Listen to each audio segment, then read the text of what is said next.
Requirements for short-term living. When we arrive in a strange city, it's always important to find a comfortable and safe hotel. What kind of hotel is more suitable for tourists? Different types of tourists have different needs for the hotel. We have done the following analysis and research specifically for this. First of all, let's analyze it first. How does human demand come in? As mentioned in Maslow's hierarchy of needs, humans have some innate needs. The more basic the needs of people are, the more similar they are to animals. The more advanced the demand is, the more unique it is to humans. At the same time, these requirements appear in order. When lower demand meets higher level demand, that's when the demand level emerges. Such a theory is equally applicable to the development of hotels. For example, if I'm now in a strange city, there is no fixed place, and the sky suddenly starts to rain, then for me, at this time, I can have a 1 meter square space that can shelter from the rain and safety, and I'm already very happy. After having this 1 meter square space that belongs to me, I would hope that if this space can be doubled to 2 meters squared, then it would be better, so that I can lie down and rest. Then I would like to have a simple bed, and a light that can be illuminated at night. With these most basic furniture, I would like to open a window for my 2 meter square small space, so that the room will not look very boring when the weather is good. I can look through the window to see the scenery outside and passers-by. To meet this requirement, the space I have now is equivalent to a room in a youth hostel. Then I hope I can have my own bathroom and shower facilities. With these facilities, the space I own is equivalent to a room in a small hotel. After that, I would like this space to be bigger, with more furniture, desks, wardrobes, office chairs, sofas, coffee rooms, powder rooms, gardens, and much more. My needs will change as my situation changes. Then the budget hotel is to meet the most basic needs of the guest, and the high-end hotel is to meet the basic needs of the guest, and continue to meet the various needs of the guests at a higher level. Because different guests have different needs, there are 4 basic types of hotel guests. The first type is the backpackers, typically young travelers which are very price sensitive. The second types are the families. They usually plan trip well in advance and wants to maximize their time. The third type are the seniors. They put more of an emphasis on staff assistance and transportation. Fourth type are the business travelers, highly valuable for city hotels. These types of travelers are less price sensitive and put more value on convenience and efficiency. The basic building should include all public areas, as hotel rooms, restaurants, cafes, bars, also supply rooms as the main kitchen, ancillary room, distributions, and also the staff rooms, workshops, and the garage area. Here is a scheme of a hotel.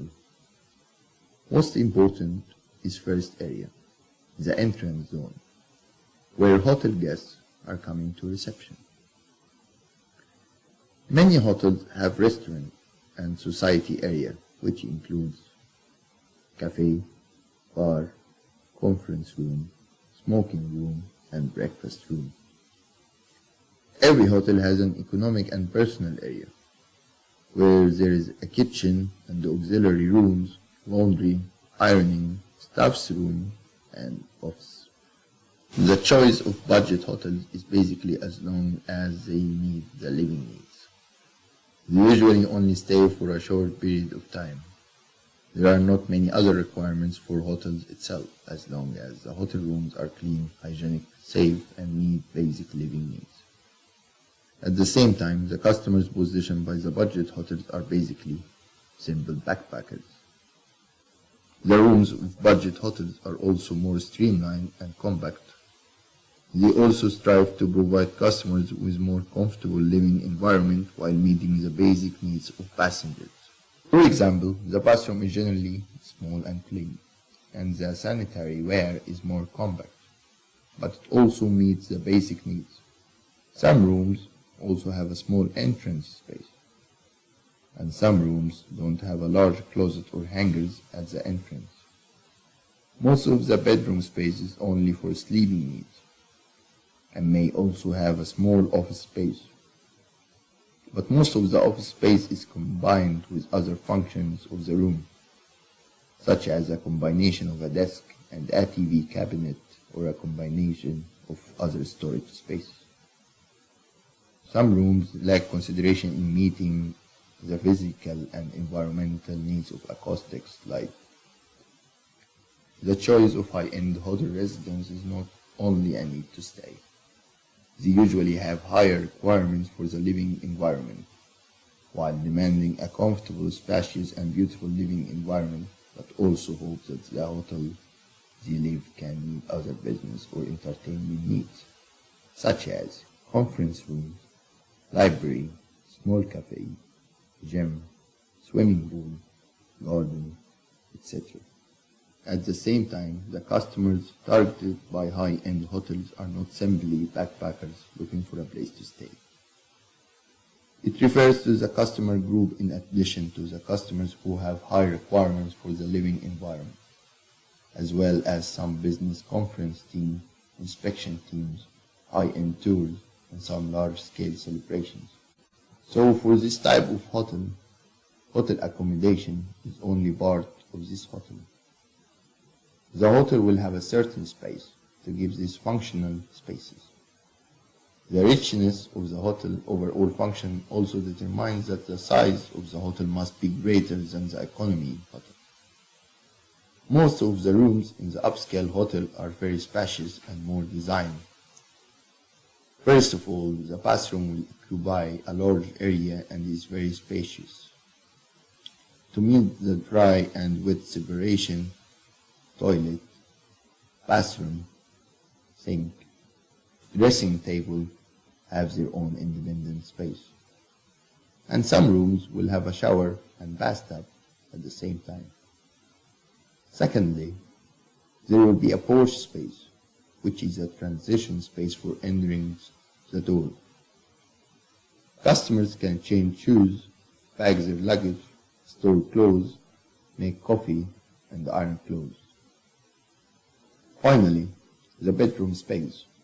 First of all, the size of the bed will be much larger in addition to the sofa, coffee table, office furniture, and other supporting facilities. The entire bedroom has a clearer functional partition and more advanced interior decoration. In order to meet the safety premise, we also need to pay attention to the hotel's fire code. First of all, for the building as a whole. All hotels, whatever the size, must complete one. Regular checks of the building need to be made to ensure that fire doors are not damaged in any way. Fire doors must be kept closed and not widget open. Hazards such as fried wiring or blocked escape routes must be removed. And then, risk assessment should be ongoing. All risks must be noted and dealt with as soon as possible, rather than a tick box exercise carried out once a year. Staff training is vital to ensure hotel fire safety. All employees need to be able to identify and report fire risks, as well as knowing all the escape routes and what to do in an emergency. Try to spread out fire training across this year. This includes evacuation drills, how to use a fire blanket, fire extinguisher training, and how to change the lint filters in tumble dryer. We also should make sure that there is a clear evacuation route in case of emergency. Watch out for the following hazards. Widget open fire doors. If a fire door is widget open, fire and smoke can spread easily rather than being contained. This will make evacuation difficult as corridors will become full of smoke. Corridors cluttered with stored furniture will make escape difficult. Inaccessible stairwells because of a fire door rendered useless with a door widge, and as well as confusing signs. For hotel guest rooms, the room attendant shall combine cleaning and other service work, and pay attention to the fire source, and kindling at any time. Under the premise of satisfying safety, how to make the various spaces of the hotel more interesting. We took the hotel corridor as an example and did an analysis. At first, the design of the guest room corridor should create a quiet and safe atmosphere for the guests. The door in the hallway can be recessed into the wall so that the guest can stay at the door without affecting the walking of other guests. The recessed part can be around 45 centimeters, which may be frightening if it's too deep. And then the lighting should be soft and no glare, not too bright, not too dim. The best design of a light above the door reflecting the people-oriented service concept. The room floor wall materials should be considered practical and easy to maintain. There is a space for the carpet. Try not to use light-colored carpet, easy to dirty and not easy to clean. The skirting board on the wall can be made higher. 20 centimeter height can be. Some hotel room corridor wall will be designed with siding, fire, antimatter, simple construction, low cost, safe use, decorative effect, easy to maintain, and so on. When the hotel is decorated and designed with the general width of the corridor is 2.4 meters, in the public space of the hotel, due to the importance of the function, we can often see many excellent hotel aisle designs, sometimes with the functions of our display and rest area. Room service is necessary for the hotel to function efficiently. Most often, the hotel service consists of several or even a dozen people, depending on how big the object is.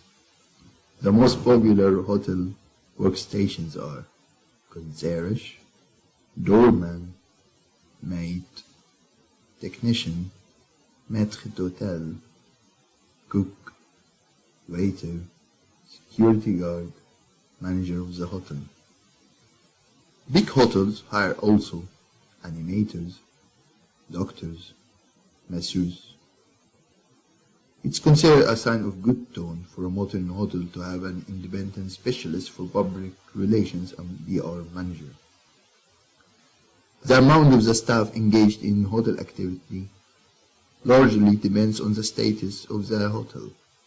According to the recommendation of the World Tourist Organization, the optimum number of staff per 10 rooms in 3-star hotel, 8 persons, in 4-star hotel, 12 persons, in 5-star hotel, 20 persons. Finally, we have found many examples of hotel buildings. And now, let's take a look at what the hotels designed by national architects look like.